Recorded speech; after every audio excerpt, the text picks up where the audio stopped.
33 cents of compensation. Nonsense. No, it's actually true. Hi, welcome back to our brand new video, ladies and gentlemen. You can see right here the value of 150 arcade tickets is 150. It's not 150, it's 99 cents. You then got that divided by 3. 150 divided by 3 is 50, and then of course you divide that by 3 from the 99 cents. You get 33 cents. Yes, compensation. So what did Kabam say? There was an issue regarding Dimensional Arcade Doom Circle, which has been resolved. We thank you for your patience and matter. Apologize for any inconvenience. I don't know what this was. I'm going to assume that what this compensation was for was that time where you couldn't access the game at a black screen, and therefore you lost your tokens of entry, if you remember that. So let's assume that is indeed the case of that stuff. Go back into game. And whilst we're here, we might as well go into what does that actually mean for what you can purchase, and does it make any kind of difference for it. Under the purchase area, you can see here you can purchase. Hang on, isn't something missing from here? I thought that you could buy like entry tokens. Why can't you buy entry tokens? Has something happened? Okay, I'm confused here. I'm gonna have to check the forums whilst I'm recording this video to go and find out what the heck's going on. I quickly checked the forums and I don't see anything, but I'm pretty certain. Let's just go and do if I just do a shattered mode, and maybe because you can have, let's assume that you can have 3 of 3. So if I'm using one of 3, then I'll have 2 or 3 left. So therefore, does it mean I can purchase 1 extra of that? I'm still also, by the way, at the point of, well, I'm not building up any other heroes, but I am building up masteries. So therefore, 1 lead hero is kind of carrying me at the moment, which is fine and dandy for me because that's the structure. Then when I want to get more of the shards of other champions, I'm going to do entries with those other champions. I'm actually going to use this video as a way of means of testing a theory, which I did talk about recently with, if you use a champion but don't clear, you're just using the champion. Here's an example. I'll go to the final room, the final wave, and then switch out. If I switch out, no, I need to clear, don't I? So I don't really want to do that, but I want to kind of have that, or start off with 1 hero and then change the other. Oh, I should have done that. Start off with Invisible Woman and then switch out to another type of one, but maybe it's better to do that once I've built the masteries. Again, to quickly explain what I just said there, I start off the fight with Invisible Woman. I've been using Human Torch to farm mastery points. I then use the mastery points on Invisible Woman, so therefore she can comfortably go through at least 1 wave. I then, at that point of wave swap, switch out to another hero. Maybe I'll do that in this video to showcase that. But first of all, the tokens need to be done, and then I'll probably add some mastery points to Invisible Woman. Then I'll kind of do that theory and play that theory out just to see that it actually works.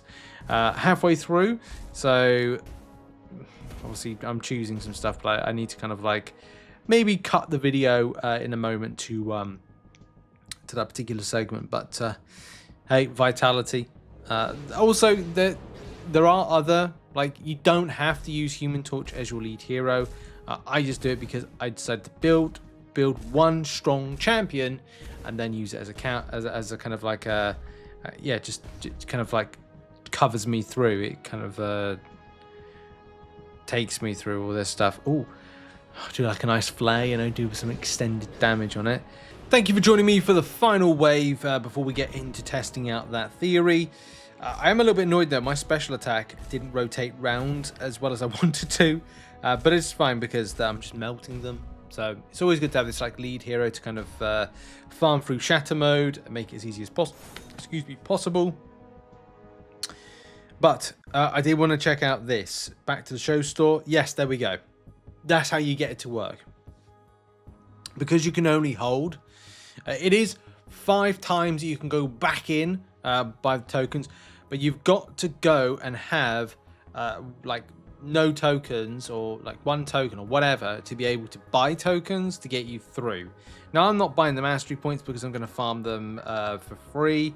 You can see I'm holding 41 at the moment. And of course, my theory is that number 1, I can go in solo shattered mode, which is great. That's exactly what I want to achieve.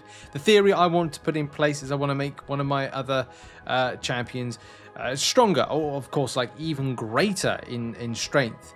I do like the idea of Thing, but I'm probably going to go... No, I am going to... And I've put some points into Thing. Yeah, go on, let's do Thing. Let's kind of like...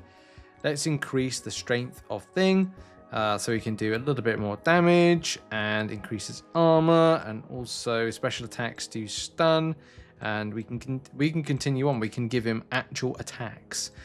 We can do that. I'm also going to do his time delay reduction because that's going to be important for him hitting more quicker and consistently. Increase armor if he's got rock stacks. Let's do the stuns as well. And there we go. We're done with Thing. Now, here's the theory. Let's put it into practice. It is, first of all, we start off with Thing. And fingers crossed, he can do at least 1 wave. If he doesn't do 1 wave, we might have a bit of a problem. Because then I'm like, okay, well, I'm losing health rapidly, which you can see I am losing health rapidly. So as much as this is kind of like a great idea, this is something that I wanted to do later on down the line rather than this time. But I need to check that it gets an objective if one is carrying the other. However, I think the better point in testing this theory is to improve the masteries first by having 1 lead champion to farm the mastery points, but then we're switching out to Human Torch.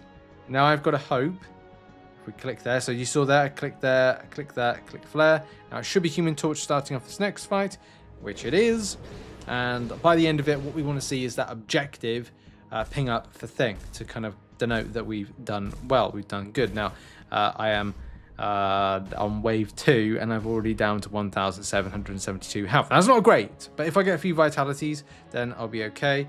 No vitalities, but we are going to try and improve the debuff effectiveness, and fingers crossed for the latter waves. Now, if I don't survive, this is not great. However, if I do lose, I might still get the objective for Thing, which is the most important thing that we want to see right now. So let's kind of, again, cut the video and join me in the latter waves, depending on what's going to happen. Fingers crossed I actually get through it. So you join me on wave 7, and it's going to be touch and go whether or not I actually get through this, but this isn't the main thing of what we're doing with the experiment. I did get a nice life steal that popped up, and I have 855 health to use. And unfortunately, it doesn't look like I could get increased critical damage. Combo attacks hit all enemies and add burns at 35%. That's actually good. Ultra combo. I think I got quite fortunate with that. I think that's going to really help me out. So I've got to try and hit them both. Hit them hard. Hit them with a nice burn. Now I'm going to take 2 hits.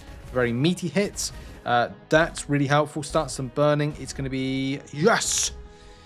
A W to me. That's good. And we can now find out what that objective, or did that objective work. So it did. So the theory worked. And again, for those that didn't know the theory, it was that you're doing 1 wave with, say, your lowest and weakest, and then your strongest is taking you through the rest of the quest.